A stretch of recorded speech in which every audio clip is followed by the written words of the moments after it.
Leander pace अंतर्राष्ट्रीय tennis hall of fame के लिए नामांकित होने वाले पहले एशियाई व्यक्ति हैं। भारत के Paes, Cara Black, Ana Ivanovic, Carlos Moya, Daniel Nestor और फ्लाविया पनेटा के साथ 2024 की कक्षा के लिए घोषित 6 खिलाड़ी उम्मीदवारों में से एक थे। 2 ग्रैंड स्लैम एकल खिताब जीतने वाली चीनी महिला लीना न्यूपोर्ट, रोड आइलैंड स्थित तीर्थस्थल में पहली एशियाई खिलाड़ी बनी, जब उन्हें 2019 में शामिल किया गया था। विश्व समुद्री दिवस 28 सितंबर। विश्व समुद्री दिवस हर साल सितंबर के आखिरी गुरुवार को मनाया जाता है। इस वर्ष यह विश्व स्तर पर 28 सितंबर को मनाया जाएगा। ये दिन समुद्री उद्योग में लगे लोगों के योगदान को पहचानने के लिए मनाया जाता है। इसका उद्देश्य शिपिंग, समुद्री व्यापार और पर्यावरण जैसे उद्योग से संबंधित विभिन्न मुद्दों पर जनता का ध्यान आकर्षित करना भी है। कारण: केंद्र ने नेशनल इंटेलिजेंस ग्रिड प्रमुख के रूप में पीयूष गोयल का कार्यकाल बढ़ाया। कैबिनेट की नियुक्ति समिति एसीसी ने नेशनल इंटेलिजेंस ग्रिड NATGRID के CEO के रूप में गोयल के कार्यकाल को 25 मार्च 2024 से आगे बढ़ाकर 19 नवंबर 2025 तक की अवधि के लिए मंजूरी दे दी है। NATGRID एक संघीय खुफिया जानकारी एकत्र करने वाला संगठन है जो देश की आतंकवाद विरोधी क्षमताओं को बढ़ाने के लिए बनाया गया है। भारत की हरित क्रांति के जनक एम एस स्वामीनाथन का 98 वर्ष की आयु में निधन हो गया। भारत की हरित क्रांति के वास्तुकार मनकोम्बु संबासिवन स्वामीनाथन का चेन्नई में निधन हो गया। एक दुर्लभ वैज्ञानिक विद्वान जिन्होंने भारत में रहने और काम करने का विकल्प चुना। वह 98 वर्ष के थे। विश्व खाद्य फाउंडेशन ने उन्हें 1987 में अपने पहले विश्व खाद्य पुरस्कार विजेता के रूप में सम्मानित किया। 1971 में उन्होंने प्रथम श्रेणी के वैज्ञानिक और मानवतावादी दोनों होने के लिए रेमन मैग्सेसे पुरस्कार जीता। शिक्षा मंत्री धर्मेंद्र प्रधान नई दिल्ली में भारतीय भाषा उत्सव और प्रौद्योगिकी एवं भारतीय भाषा शिखर सम्मेलन का शुभारंभ करेंगे।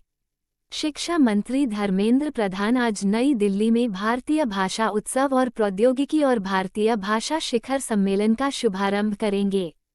2 दिवसीय शिखर सम्मेलन का उद्देश्य शिक्षा में भारतीय भाषाओं के लिए तकनीकी रूप से समृद्ध भविष्य की दिशा तय करना है।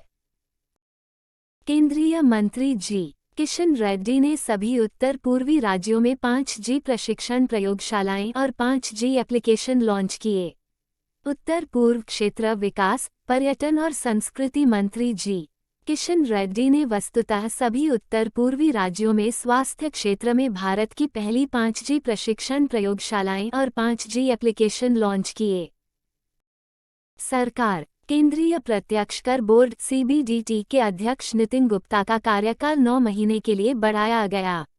सरकारी आदेश में कहा गया है कि कैबिनेट की नियुक्ति समिति ACC ने 1 अक्टूबर 2023 से 30 जून 2024 तक अनुबंध के आधार पर गुप्ता को CBDT अध्यक्ष के रूप में फिर से नियुक्ति को मंजूरी दे दी है। CBDT आयकर विभाग के लिए शीर्ष नीति निर्धारक निकाय है। इसका अध्यक्ष एक अध्यक्ष होता है और इसमें 6 सदस्य हो सकते हैं जो विशेष सचिव स्तर के होते हैं। MSME मंत्रालय द्वारा श्रमदान कार्यक्रम आयोजित किया गया। माननीय प्रधानमंत्री के 1 तारीख 1 घंटा 1 साथ के राष्ट्रीय आह्वान को संबोधित करते हुए MSME मंत्रालय ने विकास सुविधा कार्यालय ओखला चरण -1 में कचरा मुक्त भारत की थीम पर श्रमदान का आयोजन किया। नई दिल्ली, रविवार 1 अक्टूबर 2023 को। ये स्वच्छ भारत बनाने का एक ठोस प्रयास था।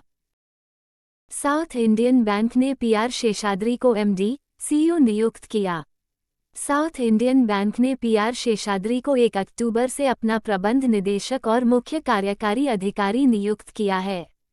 वो मुरली रामकृष्णन का स्थान लेंगे जिन्होंने 1 अक्टूबर 2020 से 30 सितंबर 2023 तक इस पद पर कार्य किया। शेषाद्री ने अन्य पदों के अलावा Karur Vysya bank limited KVB के प्रबंध निदेशक और CEO के रूप में कार्य किया है।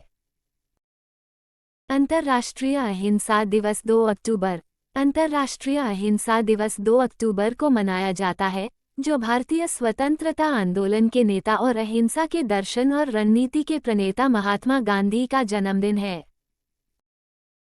R21 matrix M WHO Oxford और सीरम इंस्टीट्यूट ऑफ इंडिया द्वारा निर्मित मलेरिया वैक्सीन की सिफारिश करता है।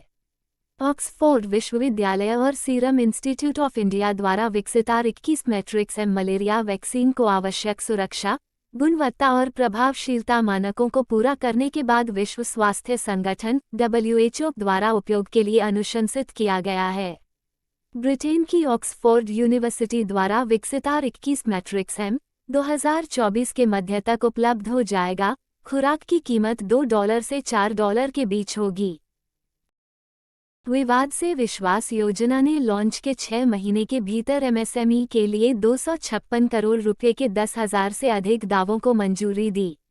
वित्त मंत्रालय की एक प्रेस विज्ञप्ति के अनुसार सूक्ष्म, लघु और मध्यम उद्यमों MSME को लाभ पहुंचाने वाले एक महत्वपूर्ण विकास में भारत सरकार के विभिन्न मंत्रालयों और विभागों ने विवाद से विश्वास योजना के तहत MSME के 10,000 से अधिक दावों को मंजूरी दे दी है।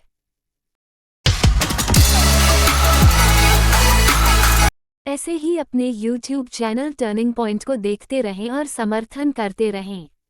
इस तरह के और अधिक सूचनात्मक वीडियो देखने के लिए और नीचे कमेंट सेक्शन में अपनी प्रतिक्रिया लिखें। धन्यवाद। Keep learning and keep growing.